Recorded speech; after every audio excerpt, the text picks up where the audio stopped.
Welcome to this month's Shooter Ready Challenge. I'm Riley Bowman, Director of Training at ConcealedCarry.com. This is a monthly drill challenge we do to give you ideas and tips and suggestions of ways to improve and enhance your dry fire by providing you sometimes a specific drill or a series of drills or different concepts you can work on through the coming month. We appreciate you for tuning in to Shooter Ready Challenge and hope that you'll share it with all your friends and family and fellow like-minded warriors out there. All right. But before we get into today's Shooter Ready Challenge, first I want to recognize our sponsors of this series, which first up we have laserapp.com or LASRAPP.com. That stands for Laser Activated Shot Reporter. It's their specialized software that we highlight here in the Shooter Ready Challenge series. You see it's loaded here on my tablet. This happens to be the Laser X version. They have Laser Classic, which is dedicated for PC computers and laptops with webcams. This Laser X version will work on any internet connected device with a web browser and internet connectivity. It's the version I prefer and is the most useful to me. And also it's great. I can run it on my tablet or my phone or my computer at home. Laserapp.com is a place to go check them out. Compare Laser Classic and Laser X monthly plans as well as lifetime licenses available. I highly recommend you consider a lifetime license because I think you're going to get a lot of value out of it over the long term. Also, I want to recognize Barrel Block as being a sponsor of Shooter Ready Challenge. Sometimes you'll see us using Barrel Block in dry fire drills, particularly when we're not using other products such as a laser dot trainer, which you'll see I'm using here today. Barrel Block is a way to make your dry fire practice even safer. Pretty hard to mess things up as long as you have that barrel block installed, as it blocks your chamber, blocks your barrel, gives you a visual indicator that it is in fact installed, and lets you and others around you know that you're performing dry fire and doing it safely. Check out barrelblock.com. That's barrelblock with a K.com. And also, don't forget to sign up for our monthly newsletter. You'll be notified of each new Shooter Ready Challenge release, as well as be automatically entered into a monthly giveaway for a free product from ReadyUpGear.com. In fact, I'm going to highlight in today's Shooter Ready Challenge video that one of the products I'm using is a ReadyUp Gear laser dot trainer, which I have installed in here inside my P320 pistol, which, as you'll see, emits a laser beam onto the target.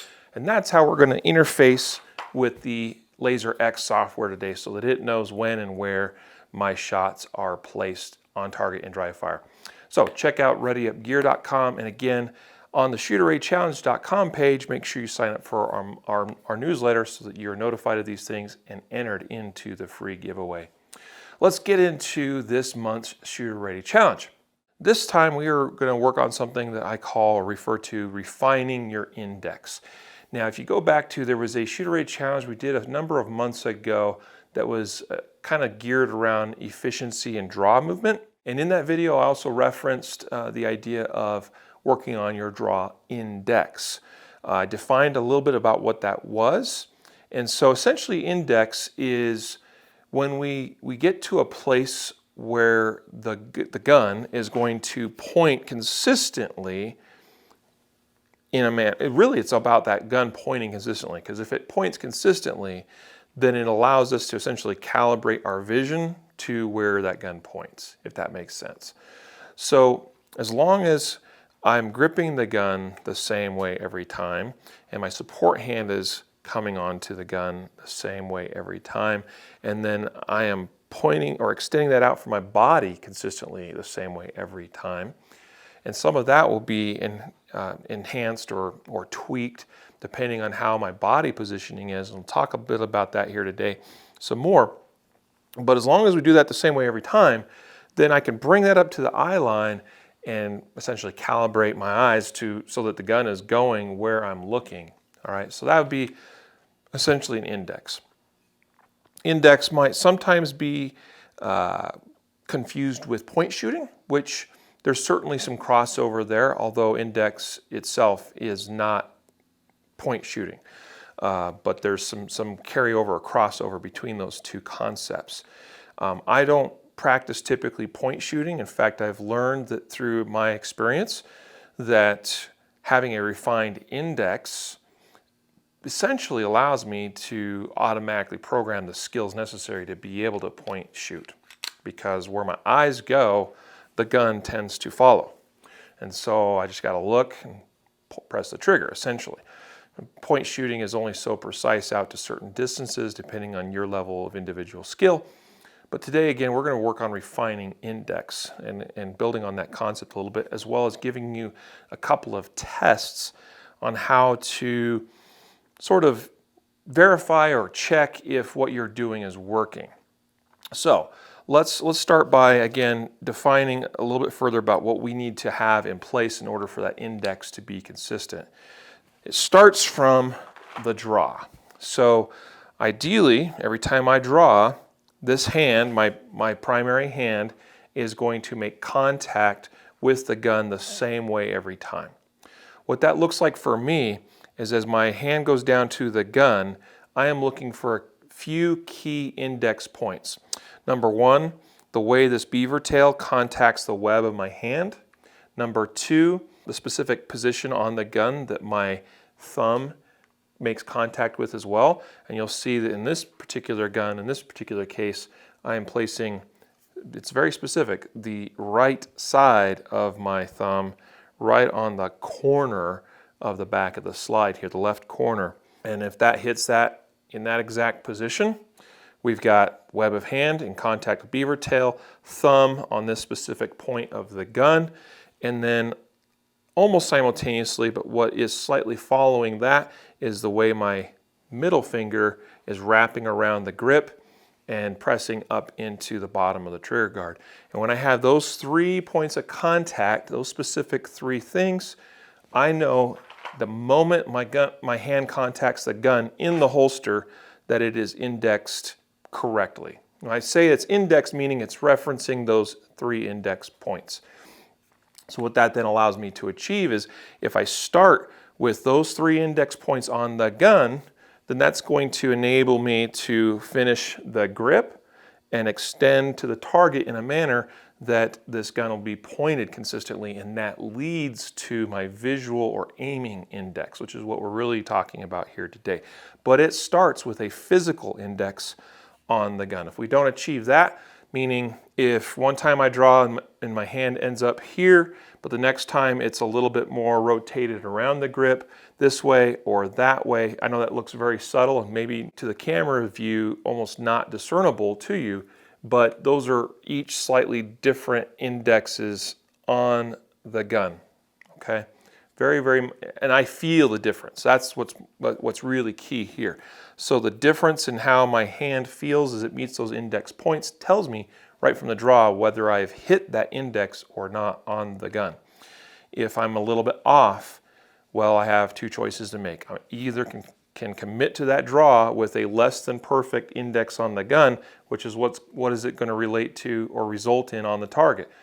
A slightly less refined visual index between where I'm looking and where the gun's actually pointing. And that will cost me either time in that I'll have to correct that on target in what I see, or will cause me, if I'm not disciplined enough, I'll send shots off to one side or up or down or something. So that's why this is so important. So right from the draw, we should be able to tell whether we are achieving the same consistent grip, the one that we know we should be aiming for. Every person's grip is going to be a little bit different. How your hand meets your gun may be a little different than how mine meets my gun. You need to learn what that's like for you. Now, how can we get to what that index should be like from the holster? Well, grip your gun how you know you should grip it. Build a correct, proper grip, okay, the way that you do every time, or ideally do every time, okay? Figure out what that is, and then we're going to reverse engineer it. So this is my grip. All I did is remove my support hand from the gun, and now I'm going to go back to the holster. Now the one variation is that I flag this thumb up and out of the way, because that keeps it free and clear for when I'm building the support hand grip on the gun, and it also keeps my thumb out of the way of things from the draw. It means I don't have to push my thumb so far in between the gun, the holster, and my body, which can lead to some inconsistencies and also cost me a little bit in time. So I keep that thumb up and out of the way. And as the support hand finishes its grip, that just moves back over to where it normally would be.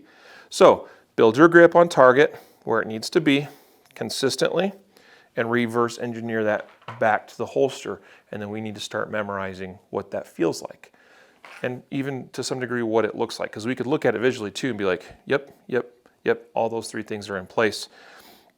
So, all right, that's where it's going to start, is right from the draw. So we have a physical index on the gun.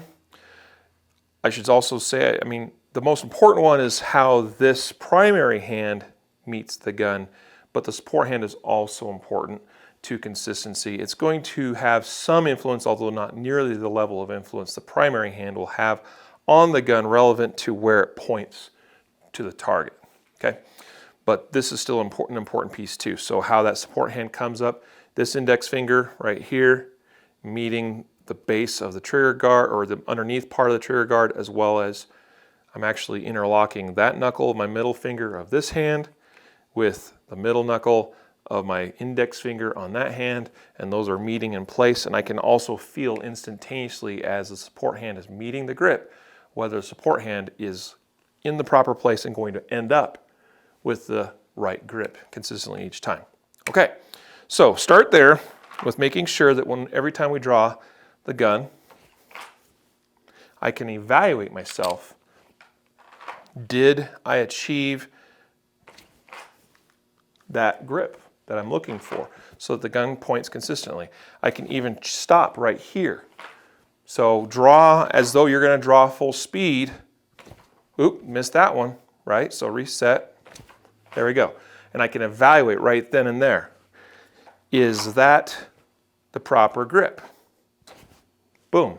A little bit, I was going to say I hit it, but I actually did have a slight correction mostly with my fingertips, but it was very, very, very minimal. It took very little time and effort to make that slight correction. So you can stop yourself right at the holster and verify. That's good. That's good. That's good. Do it this way so you can see. It's actually a little bit off, although I'd probably stick with it and continue. It was very, very, very minimally different from the others. That's good. I had to do a little minor correction. So that's the thing. I said you have either the option, if you don't quite hit the physical indexes correctly, you either have the option to commit to that and end up with a perhaps less than ideal grip relative to target as we complete the draw stroke and fire our first shots. Or, and probably what's preferable in most instances, make that correction here before I make the full commitment on the draw. So some things to think about, things to work on. If you practice that, hitting that physical index with primary hand to gun and you're slightly off, make the correction and perhaps reset and practice that again and again and again till you get it very consistently. We're trying to develop those automated neural pathways in the brain or muscle memory so that I don't have to think about it. I just do it and it goes to the same place every time. All right, once we've achieved that, so that's the basis, okay?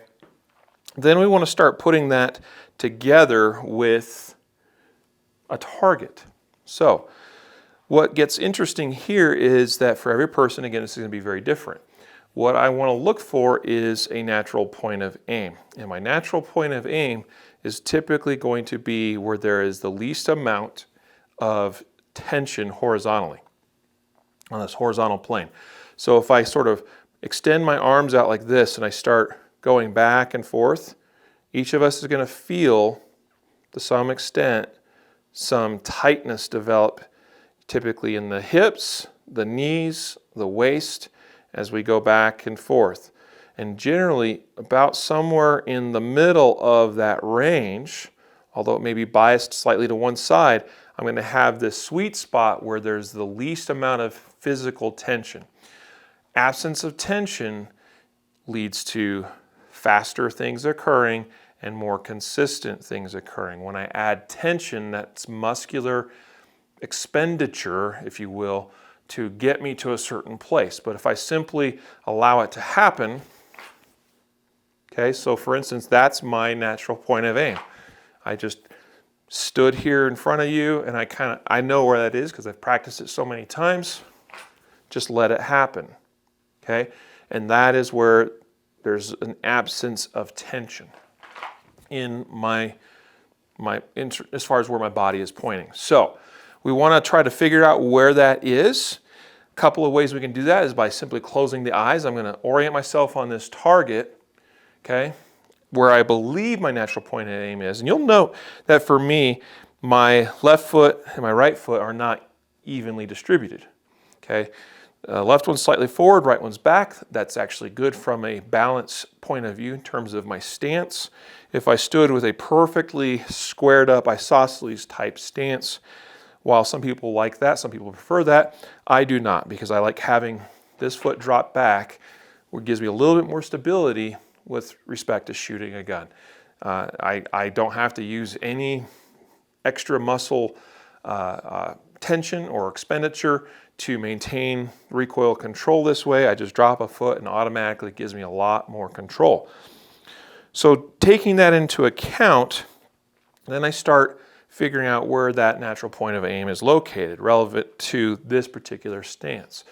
Now, again, this is my ideal stance. It doesn't mean it's always going to be the stance I find myself in, but we're going to get to that next piece here in a moment. So where it starts is identifying this. I'm going to close my eyes. I've oriented myself to my target, but my eyes are now closed. And I want you to keep in mind this. My eyes, all I'm doing is closing the eyelids, but my eyes are still trying to maintain the direction they were looking just a moment ago. And I'm going to draw at a reasonable pace. I don't have to be max speed, but I don't want to go super slow either. I want it to be natural.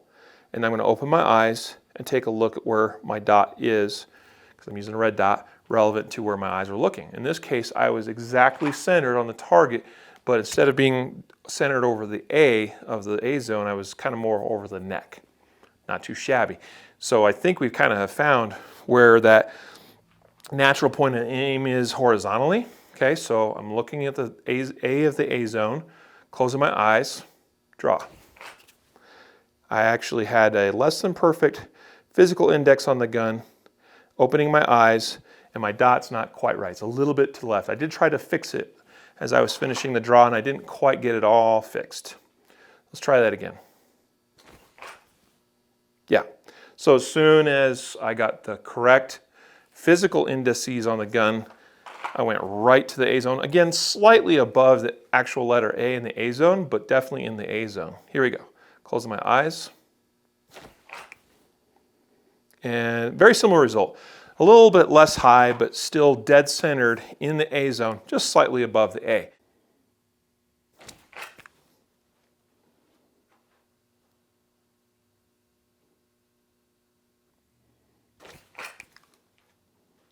Dead on. Okay, so now you may not get those same results, meaning I got basically centered on target almost every time I did this, other than the one time I missed my grip on the gun. But I've practiced this a few times, but this is where it sort of starts. So I like to close those eyes and just sit there for a minute and then just let it happen. Extend the gun out, open the eyes, and confirm. And if you're a little bit off, well, look at where the gun is pointed relevant to where the target is, and then make it a little adjustment. So if you're a little bit off, change the angle of your hips just so ever so slightly. And that might mean moving your feet slightly, but all this is going to be dependent on essentially your hips being aligned to the target. So if I was to do this and I open my eyes and my gun was off to the left, but I'm looking here, then I would simply make that slight, wait, if I was that way, there we go. I'd go the other direction. I'm going to change the orientation of my hips relevant to where the gun ended up, okay? So now I'm looking at that same point, close the eyes, extend, oh, a little bit more adjustment, okay? I'm going to make that slight adjustment now in the hips. I moved that foot back about an inch and this foot maybe forward about a half inch, and that relevant, the relation of that is that it changed my hip angle ever so slightly, okay? So essentially that's what we're looking for. So we're going to play with where our hips are oriented relevant to where our desired target is located until we can hit that fairly consistently. Once you start getting on paper, so I'm doing this at a scaled 7-yard distance. I'm about 7 feet away from my target, and it's a 1/3 sized scaled target. So once I start getting on paper, that's pretty good, because a little bit more practice is going to just get you a little bit more refined, a little bit more refined, a little bit more refined, to where you can get it to where you're on the A zone and not just somewhere on paper. All right, so let's see what that looks like with timer. Once I have figured out where my actual index is relevant to target, okay, make sure this is reset. Let's put it on the clock. And I'll go ahead and do a draw here. We'll do one shot to the A zone of the target. Are you ready? Stand by. Oh, missed my draw. Didn't quite get the thumb where it needed to be. Stand by.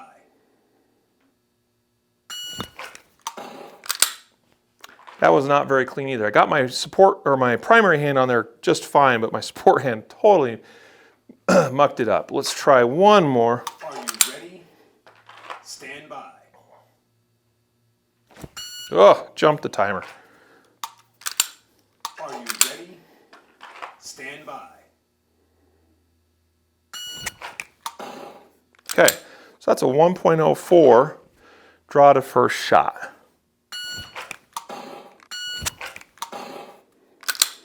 Let me explain what's going on here. If I can index myself appropriately to the target, and it's the most natural place for me to point the gun to, meaning it doesn't require any extra muscle tension to get there, what is that going to result in? It means the gun is going to go precisely to where I'm looking. And then the only thing that really needs to happen is the ever so slight amount of visual aiming confirmation that the sights are there, and then I'm sending the shot. All right. So index really is a part of aiming. All right. The visual piece here is just a confirmation that's going to occur. And this is how you're going to maximize your performance, speed to accuracy ratio as it relates to doing stuff like one-shot draws, or maybe even doing a bill drill. Anytime you have a single target, especially, because you can set yourself up perfectly, natural point of aim to that target, and then provided I don't add any extra tension. So for that to be a success, I don't want my draw to look really, hyper aggressive, and like you shouldn't be seeing my shoulders roll forward or a lot of extra movement in my body, because it should literally just be what needs to move, which essentially primarily from my elbows down to my wrists to my hands, right? And I'm bringing the gun up to my eye, not bringing my head or eyes down to the gun. And again, not shrugging or doing any of this funky stuff. So natural point of aim, I'm set up on target. I'm looking at a point on the wall here, trying to relax my shoulders, relax my core. I mean, things are engaged, but I'm not extra tense, if that makes sense. And then beep, and I'm just letting it happen, letting it flow. Okay? All right. So that's how I'm going to get typically the fastest results on paper, because I'm not having to do any extra aiming work. The gun just goes to where I'm looking, and I visually confirm that, and I send the shot. It's harder to get much more efficient than that. If we are working outside of that natural point of aim, then chances are I'm having to use a little bit extra work to get to the target. Now, there is a school of thought, and I got to give credit where credit's due. Scott Jedlinski of Modern Samurai Project talks about setting yourself up on your bind, and your bind would be that place where you sort of start hitting that wall tension-wise, where in your hips and in your knees you're sort of like, yep, I can't go much beyond that without a significant amount of effort. And the thought is there that I'm going to put Are you ready? my bind Stand by. even with that left edge of the A zone. In the case of me being a right-handed shooter, if I was a lefty, I'd set my bind up even with the right edge of that A zone. And the idea there is that it's going to be hard for me to overshoot the target, and even while doing something like a bill drill, it'll be hard for me to end up with errant shots to the left. And I think that's a valid school of thought, but it does require added tension in the body. So something to play around with, and I've done both, and I have gotten good results from both. So it's actually the next step of something we want to start exploring with now. So if we've identified our natural point of aim, I'm going to make sure that I've done this consistently. Are you ready? Let's do another draw here. Stand by. Dead center A zone, 1.01 shot. Okay, I could be happy with that. I mean, would I like to do sub-second? Sure. Can I do it? Yes, I can, but I'm happy with the 1.01, and it was dead center, and it was a very little amount of try involved. It was very little effort, very little tension. It was simply letting my body do precisely what it wanted to do. And visually, I saw the dot land on that A, hitting the trigger, sending the shot. Super, super easy. Okay, now, that's my natural point of aim. Let's start refining that. And one of the ways I think we can refine that is by testing ourselves outside of our natural point of aim. So the way we do this, now we can have multiple targets set up and we can work on multiple targets, or I can work on the single target, which is what I'm going to do here today. And all I have to do here is start changing my hip angle relevant to target. Okay, so essentially this is going to be like, my natural point of aim right now would be about here, but what I'm going to do is actually draw. I'm going to be looking at my target there, and I'm going to draw to that, and I'm going to see how well I can do getting to target, essentially getting the gun to where I'm looking. I can reverse it and do it this way as well, where my natural point of aim would be about here, but I'm going to look there and draw there. Okay. And by setting up little tests like this, it, I believe, helps train the body, the brain, to basically align or calibrate where I'm looking relevant to where the gun is. Okay, so, and then I think overall that helps me with my true natural point of aim. So let's go ahead and again set up on target. This is about where my natural point of aim would be. I'm going to go ahead and test myself. Okay. So I'm going to go to the holster, I'm going to close my eyes, looking at the target, and draw. Ooh, dead center, I like that. I was right on the A even. Okay, so this we know is the sweet spot. So from here, I'm going to simply try to rotate my body maybe 10 degrees. 10, 15, it might have been 20. Somewhere in that ballpark. I basically dropped this foot back a couple inches, move this one over an inch or two. So now, instead of there, my natural point of aim is more like here. All right, so yeah, it's probably about 15 degrees. So now we're going to test ourselves. We're going to look at that target. Guess I don't really need a reset striker because I'm not going to actually press the trigger. I'm going to be just purely gauging my alignment of sights to target relevant to where I'm looking. All right, so looking at the A at the alpha zone, and I'm going to close my eyes. Eyes closed, draw. And I am correctly aligned horizontally, but I was slightly elevated. I was actually pointed up again in kind of the neck or lower head region of that target, okay? Not too bad. I got, like, really where I'm scoring myself mostly here is in this horizontal plane, because that's where we're going to see the biggest deviation here typically. So again, I'm set up here, but I'm looking there, closing my, so you can feel free to go ahead and turn your head. You should be turning your head to the target and not just moving your eyes over there. That's not going to be nearly as effective, nor is it what we would naturally do. If I was standing here but had a threat to address here, my head would turn to that. So my head's turned, I'm looking at the A, close my eyes, draw. And that one is left edge of the alpha zone. I'm happy with that. It was more even vertically, so it was just slightly low of the alpha, but it was left edge of the alpha. I'm good with that. Let's go a little bit more extreme. Again, here's natural point of aim. That's where I was a second ago. I'm going to go a little bit beyond that. Now we're about probably close to 45 degrees. That's a little bit more extreme. So I'm looking here, okay, closing my eyes. And I am even with the alpha, but over on the delta. So you see now what's the result. I have to use more tension, more muscular engagement and all that to get over to the target. Let's test it again.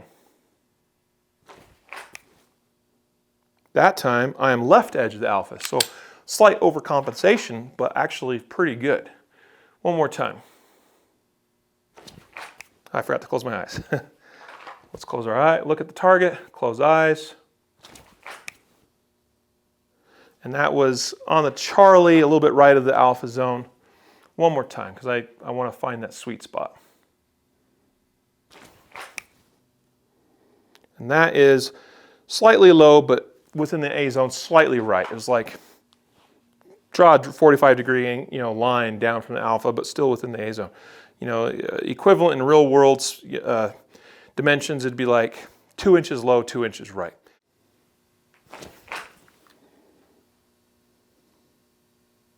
All right, pretty good. Now let's go the other direction. So here, this is where my natural point of aim would be. I'm going to make this adjustment. So my feet are actually more square to the target, but where my hips are going to be oriented is more over towards these targets to the left. And now I'm going to turn my head to the right, close my eyes, draw.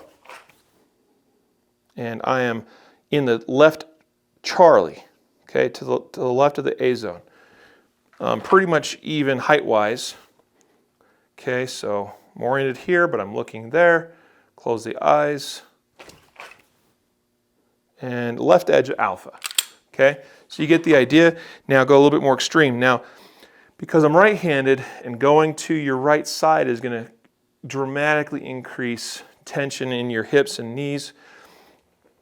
This becomes very quickly a lot more difficult than the other direction we just did. So I'm not going to go quite as extreme. My natural point of aim would be, I'm probably still pretty close to 45 degrees, maybe 40 degrees or so.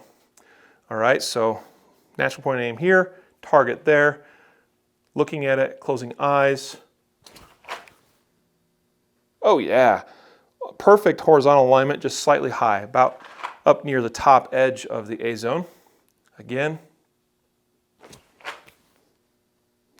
And that one is dead center. Dead center.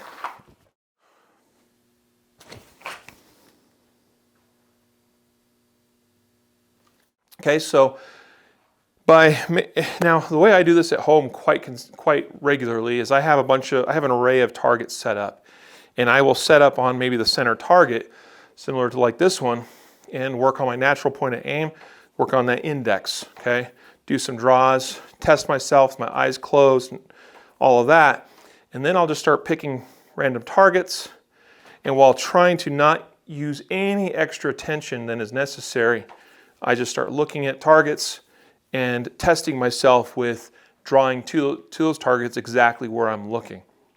It becomes an excellent test and really helps you refine your index on the gun relative to where you're looking. So I hope this is helpful for you. Now what this looks like, we were getting some pretty consistent 1 second, one-shot draws on the target just a moment ago. I'm going to set up, I'm going to do the let's go to the extreme. We'll go kind of over here, and we're going to just see what the difference is in time to make these shots. Are you ready? Stand by. Oh, I just missed to the left. Are you ready? So it didn't quite count that shot. So that was a 113. Let's try one more. Are you ready? Stand by. That was actually a really bad grip. And now I can't even... Are you ready? Stand by. That was a low hit. Stand by. And a 108. Had a bunch of redos there, but we're kind of, if we're averaging those out, we're about 1.1. Okay, so now let's turn to the left about 40, 45 degrees, similar thing. Are you ready? Stand by. 105, that's actually pretty good. Are you ready? Stand by. And a 105 again. Interesting, I actually expected those ones to be a touch slower, especially since I got to increase tension more than I have to increase towards my left side, to my non-dominant side. But what we see is probably 0.05 to maybe 1/10 of a second slower when we start deviating beyond that natural point of aim. Part of that is extra tension to get the gun there. Part of that is going to be a little bit less precise than if I was drawing simply to my natural point of aim. And when I can get the gun to go exactly where I'm looking, then the visual confirmation of where I'm aimed is much quicker and much easier, and it's just a matter of hitting the trigger. In some of those others, I wasn't quite as disciplined as I probably should have been, especially when I was going to the left side. I actually probably should have waited just a little bit more to correct the aiming better before I made those shots. All right, so, and that would have actually resulted in more time added to my draw speed if I had been a little bit more disciplined. So anyway, I hope this is helpful for you. This is something I encourage you to work on this coming month. Work on refining that index. Remember, it starts with the physical index on the gun and making sure that it happens consistently the same way every time. Essentially, this is our master grip, right, as it's often referred to. If I don't have that master grip, then what's going to happen is every time I draw to the target, this is going to be slightly pointed differently each time. And how consistent do you think you can get relative to your index on target, your visual index? How consistent do you think you can get if the gun is a little bit pointed differently each time? So it starts with that physical index on the gun, and if we get that, then we can start calibrating where we look with where the hands take the gun. And that is going to take some time and some practice, but the more you work on it, the better you'll get, and the faster that you'll get as well. So guys, refine your index. I hope that helps you. Don't forget our sponsors of this month's Shooter Ray Challenge, Laser X app that you see here, found at laserapp.com, lasrapp.com. Also, the barrel block with a K.com for good, safe, proper dry fire practice. And also readyupgear.com, which provides the prizes for our monthly giveaway available to all those of you that are on our email list. And including one of those prizes might be a Ready Up Gear laser dot trainer like what we were using here today to make this possible. Of course, we could set up using a variety of tools to do this type of practice.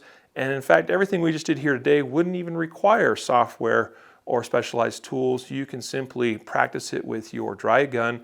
I would definitely encourage you to still use a barrel block. And just by simply looking at various points or targets, closing your eyes, pointing the gun out and opening them and confirming whether you got the gun there sufficiently or not is a great mode of practice and will help you refine that index. Thanks for watching. We'll see you next month.